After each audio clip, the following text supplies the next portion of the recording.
Mesdames, Messieurs, bonsoir. Très heureux de vous retrouver pour cette nouvelle édition de l'Info. Tout de suite, le sommaire en images. Spectaculaire décision de 60 enseignants, chercheurs de l'université qui ont décidé ce matin de démissionner en groupe de leurs fonctions administratives.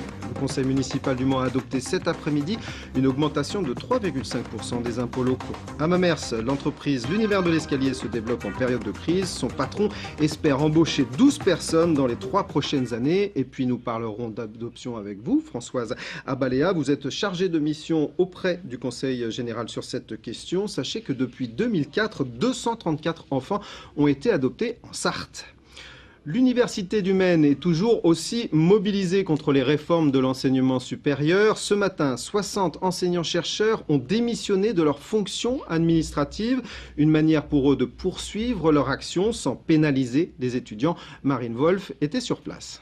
Je démissionne de ma fonction de directrice du département d'histoire. Je démissionne de mes fonctions de directeur adjoint de la filière didactique des langues. Je démissionne de mes fonctions de directeur du domaine sciences humaines et sociales. Je démissionne de ma fonction de présidente du jury de la 3e année d'histoire. Un discours tenu par près d'une soixantaine d'enseignants-chercheurs ce matin à l'Université du Maine. Après Aix-Marseille, Bordeaux ou encore Nantes, les Manceaux ont eux aussi remis leur démission administrative au vice-président. L'une de mes responsabilités administratives était d'organiser pour les 3e années de l'école toutes les conférences et je démissionne aujourd'hui, c'est-à-dire que je dis à mon supérieur hiérarchique organiser les conférences à ma place. Moi je vais faire de la recherche et de l'enseignement. Pour l'heure, 72 fonctions sont touchées par ces démissions au Mans, un moyen de continuer leur mobilisation tout en assurant leur cours. C'est le seul moyen que nous ayons trouvé à présent, après avoir fait la grève, après avoir bloqué, pour ne pas pénaliser nos étudiants. Il faut qu'ils aient cours. L'année universitaire n'est pas une année à rallonge. L'année universitaire, c'est une année qui a 2 semestres. Ces semestres-là, on ne peut pas aller jusqu'en plus d'une certaine période parce que nos étudiants travaillent. La présidence soutient le mouvement et dénonce l'immobilisme du ministère. On n'a reçu aucune réponse quant à la situation que vit l'Université du Maine suite aux suppressions de postes, par exemple, qui nous pénalisent fortement. Et je pense que cette réaction est tout à fait compréhensible et nous allons en faire état auprès de notre tutelle. La présidence de l'université a 2 mois pour accepter ou non ces démissions massives. Les enseignants-chercheurs espèrent entre-temps une avancée significative des négociations avec Valérie Pécresse pour pouvoir réintégrer des postes qu'ils n'ont en réalité pas envie de quitter. Les impôts locaux augmentent sur le Mans, où nous vous en avions parlé dans notre édition de mardi. Cet après-midi, le conseil municipal a adopté une augmentation de 3,5% des taxes payées par les ménages, à savoir la taxe d'habitation, la taxe sur le foncier et la taxe sur le foncier non bâti. La taxe professionnelle versée, elle, par les entreprises progresse de 5,25%. En ce moment même, c'est au tour des élus de Le Mans Métropole de voter les mêmes hausses, un compte-rendu de Michael Texier. La chose était entendue, la large majorité de Jean-Claude Boulard ne laissant planer aucun suspense sur l'issue du vote. Les impôts locaux augmenteront bien de 3,5%, soit un peu plus de 18,60 € pour une famille de 2 enfants propriétaires de son logement. Une décision du conseil municipal de cet après-midi. 2 raisons à cette augmentation. Tout d'abord, la part des investissements, et notamment ceux pour le stade de foot, et aussi l'anticipation de la crise à venir. Déjà, les services de la ville voient les dépenses liées à la solidarité augmenter. On a 2 indicateurs, aide d'urgence au CCAS et inscription dans les restaurants scolaires, qui montrent que les gens touchés par la crise se tournent vers les services de la ville ou les aides de la ville pour essayer de passer des moments difficiles. Budget de crise pour la majorité, l'opposition y voit la constitution d'un trésor de guerre. Une partie des investissements étant repoussés, comme la Cité de la musique, aucune raison pour eux d'augmenter les impôts. Pour l'opposition, Jean-Claude Boulard fait preuve de cynisme et se cache derrière l'augmentation de 7,5% de l'impôt au Conseil général pour présenter un budget qui lui assurera la tranquillité de la suite de son mandat.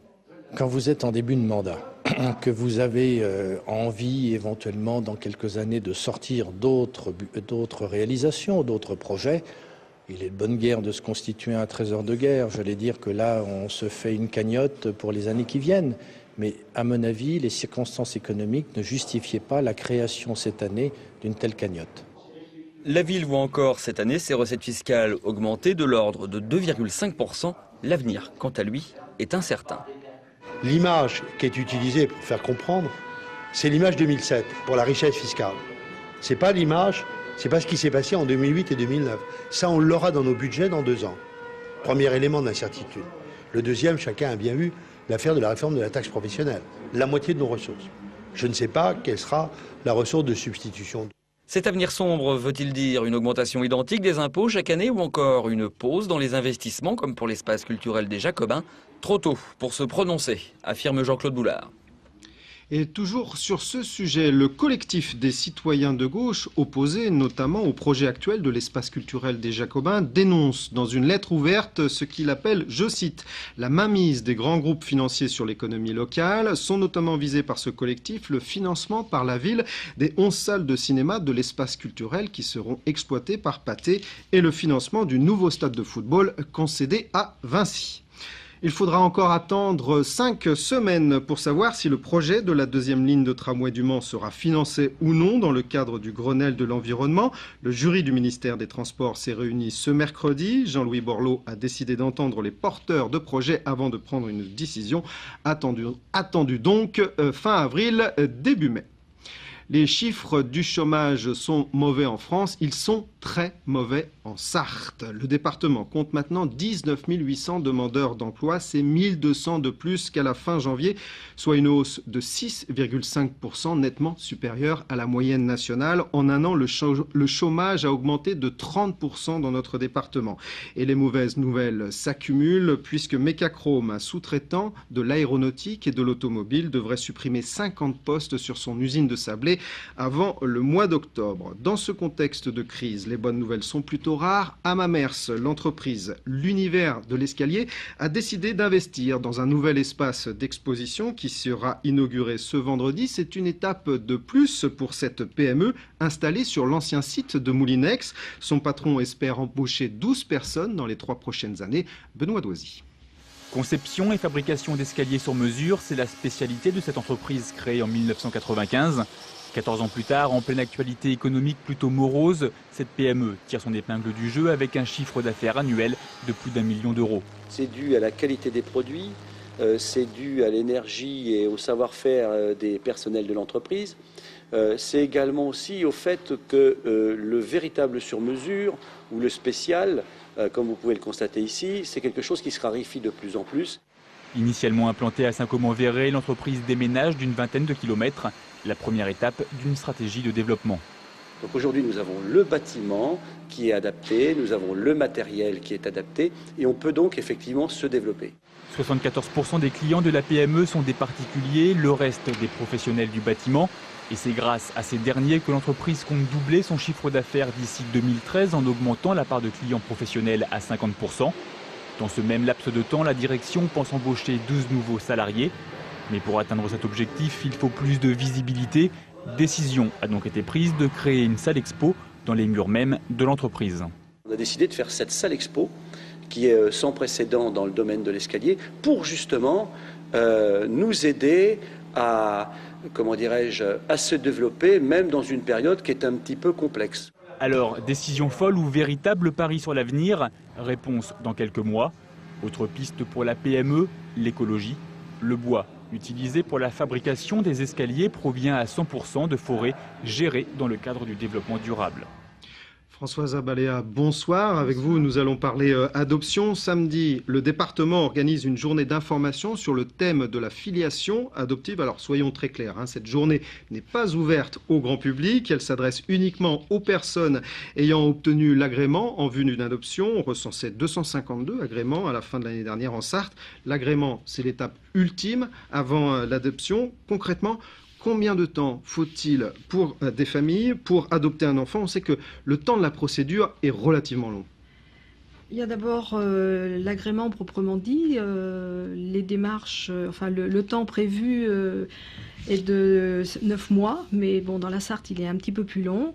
Et puis une fois que les personnes ont obtenu l'agrément, il faut compter en moyenne, ça dépend des pays, ça dépend vers quoi les adoptants s'orientent. Il faut compter entre 3 et 4 ans et les délais ont plutôt tendance à augmenter. Et alors pourquoi justement ces délais augmentent? C'est compliqué de mettre les délais augmentent une procédure d'adoption en place parce que les pays Les pays s'ouvrent aussi à l'adoption nationale, donc ça veut dire moins d'enfants proposés à l'adoption internationale.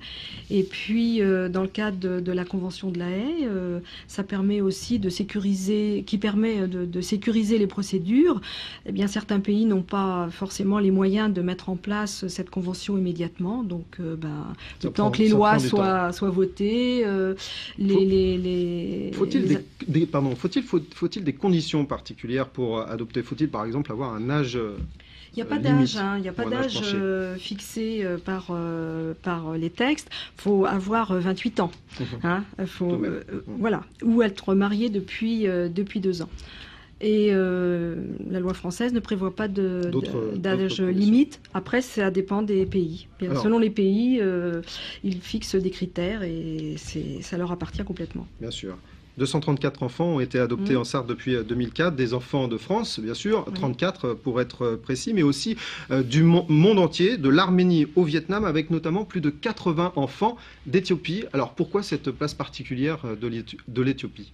Bien, pourquoi? Parce que en Sarthe, nous avons, il y a une association, un organisme autorisé pour l'adoption qui s'appelle Children of the Sun, qui a son siège social en Sarthe. Donc je pense qu'il y a aussi une proximité qui font que les adoptants vont vers cette OA, cet organisme.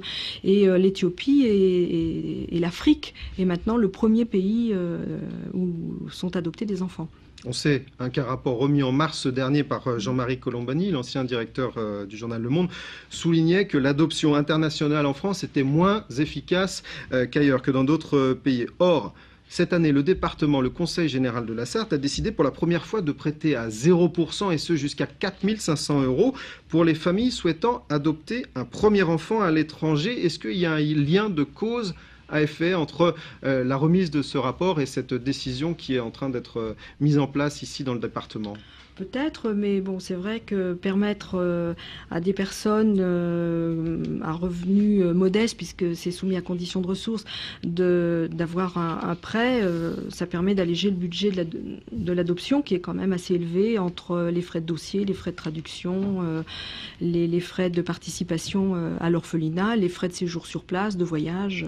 C'est vrai que c'est un budget assez élevé. Et cette aide a déjà été utilisée? Pas encore, mais elle vient d'être mise en place. D'accord, vous avez déjà des dossiers. Dernière question sur le retour que vous avez peut-être des familles adoptantes. On sait que l'adoption peut être un processus long, on l'a expliqué, mais aussi peut-être difficile, que parfois les relations entre parents et enfants adoptés peuvent se compliquer, peut-être même souvent à l'âge où les enfants ont envie de connaître leurs parents géniteurs. Samedi, comment dirais-je, vous invitez une psychologue qui va parler notamment du croisement des désirs. Alors, est-ce que vous avez justement ce retour des familles? Ah oui, bien sûr, parce que de toute façon, le département est informé de tous les enfants qui arrivent en vue d'adoption. La mission adoption, enfin l'équipe assure le suivi de ces enfants. Et après, effectivement, il y a des adoptions qui sont plus faciles que d'autres, mais c'est comme pour un enfant biologique, on ne devient pas non plus parent le lendemain de la naissance. Et puis je crois qu'il y a des groupes de parole qui se sont mis en place, c'est ça? Un groupe de parole qui s'est mis en place en partenariat avec l'association Enfance et Familles d'Adoption de la Sarthe depuis septembre l'année dernière. Donc ça permet aux parents de venir échanger, parler de leurs difficultés ou de leurs préoccupations. Leur expérience, bien sûr. Madame Abéléa, merci beaucoup. Peut-être un contact, celui de la mission adoption. Vous voyez le numéro de téléphone. Sachez que l'adresse est aux 2 rue des Maillets au Mans. Merci à vous d'avoir suivi ce journal. On se retrouve demain à 18h30 pour le direct pour une nouvelle session d'information. Tout de suite, la météo de Romuald de Besson. Passez une excellente soirée sur LMTV Sarthe. Au revoir.